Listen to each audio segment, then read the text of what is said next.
Whenever you're watching an action movie, do you ever stop to consider why the characters are using the particular firearms that they are using throughout it? Now, this isn't like a movie that's supposed to be a war movie where the characters are all US military and they're using standard US military issued weapons like an M16 or an M4.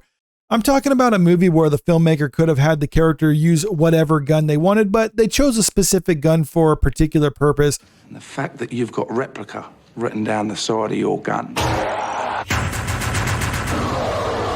And the fact that I've got Desert Eagle .50 written on the side of mine.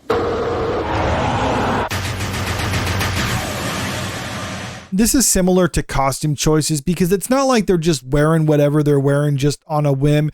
There's usually a deliberate choice on the part of the filmmakers as to why the character is wearing these particular clothes. The sort of conglomeration of all the images that we started out with, and this is a panel of the final decided fabrics and colors. And I think that could also extend to the choice of firearms that they use as well. So for today's video, I decided to take a look at the Joker in The Dark Knight, and I'm not talking about how he's represented in the comic books or any other media. I'm talking specifically about this movie and particularly how he likes to use a Glock 17 in the movie that's also converted to fire fully automatic, because I don't think this was a weapon that was chosen just at a whim. I think Christopher Nolan had a particular reason why he had the Joker use this weapon in the movie, because if you really dive into it, it does kind of represent him as a character too. First of all, I think the choice of a Glock 17 that's converted is important for this instead of just having him use a Glock 18. And we know this is a Glock 17 that's converted and not a Glock 18 because a real Glock 18 will actually have the selector switch on the side of the frame, and we don't see that on the gun he uses in the movie. Now, this could have been because the filmmakers had trouble getting a hold of a Glock 18, but I think this also works for the story itself and kind of representative of the character, because if you really think about it, what is a Glock 17? It's a pretty standard handgun used by the military, law enforcement, government agencies, and if you're in a country that allows it, just everyday citizens, like in America, for instance, it's a pretty common one that people use as their daily carry firearm. Maybe not concealed carry though, because it is kind of a larger handgun. I would think people would probably concealed carry more of the Glock 19 since that's similar to the 17, just the compact version of it. But still, my point remains the same, that it's something that you see all over the place. And when you look at the Joker, what is he? He's not someone who has superpowers. He's not even trained like Batman is. He's just an ordinary guy, but there's something different about him that sets him apart from everyone else.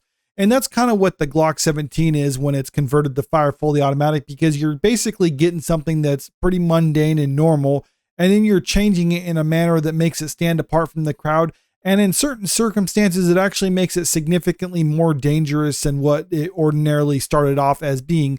That's why I think it's actually important that this was a Glock 17 that was converted to fire fully automatic as opposed to a Glock 18, because a Glock 18 having the Joker use that would imply that he was born that way or he's always been that way just out of the box.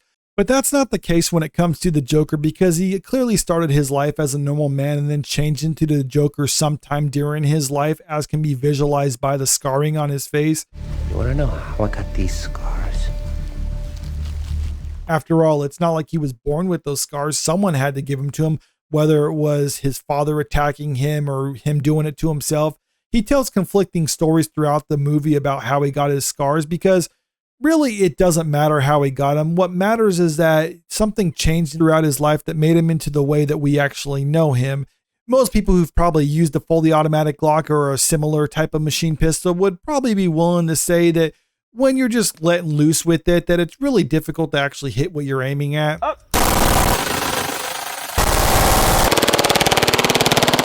For the most part, it's not a precise weapon. It's just something that you just kind of use as a suppressing sort of weapon. That's generally what machine guns are utilized best as. But if it's in the hands of someone that's a little bit more competent, while it is still chaotic, it can actually be used with a little bit more precision, much like how the Joker is not just a regular crazy guy. There's something that's driving him and something that's a little bit more focused about the way his mind operates, and that he's actually able to harness it into something that can cause significantly more damage than just a regular crazy person kind of let loose on the streets of Gotham. You can also see this reflected in the gang members that he chooses, how Batman specifically says how he seems to get mental patients and other people like that. His name's Schiff, Thomas. He's a paranoid schizophrenic. Former patient at Arkham, the kind of mind the Joker attracts. What do you expect to learn from him? These people would ordinarily just be regular street criminals that Batman has no trouble with, but under the guidance of the Joker himself, they're significantly more dangerous than what they are by themselves. And then the particular Glock he uses has a stainless steel slide, and I think this is also important too because a stainless steel slide on a Glock tends to be a bit more eye-catching than just the standard blued Glock, and I think this was done deliberately because the Joker himself tends to stand out from the crowd and is a bit more eye-catching. He's someone who deliberately wants to contrast with Batman and wants to stand out from the crowd, and that's also represented with the choice of firearms that he uses in this movie as well. I think the choice of firearms for the Joker in The Dark Knight was actually good representation of his character. Like I was saying, it's something that started off just kind of mundane and ordinary, just a regular pistol that you see all the time, but it was transformed into something that's a bit more sporadic and hectic and dangerous for pretty much anyone that's around, even the user himself. But in the hands of someone who actually knows what they're doing, it can be very effective and very deadly, similar to how the Joker is. And also similar to the Joker, it's something that's actually stands out a little bit more from the crowd. It doesn't look like just any other pistol. It's a bit more eye-catching. And that's kind of how the Joker likes to present himself. He doesn't want to just be a regular villain. He wants to be a villain that stands out from the crowd and is a bit more eye-catching, as can be represented by his appearance in general. But let me know what you think about all this in the comment section below. Do you actually agree with my assessment or disagree with me? Or maybe you think that the filmmakers didn't put much thought into it at all. They just picked something that they thought was cool. I know that's a possibility, and I know there's some movies that do that, but I think Christopher Nolan puts a little bit more thought into his filmmaking and the decisions that he actually makes on them. So I think this was a deliberate choice, but you know, maybe I'm wrong on this one. So comment below and let me know what you think about all this. And also, this is kind of a new video format for me that I'm trying out. I've never done an analysis like this. So let me know in the comment section whether you actually like this video and want me to make more like this. And if you do, also let me know which movies that you would like me to cover on this subject, or what firearms you think actually represent other characters in movies. And maybe I'll talk about that one too. And if you haven't already, make sure you click that subscribe button if you want to stay up to date with the latest entertainment news. And don't forget to click that like button and share the video out there with your friends because it really helps out with the channel. Thank you.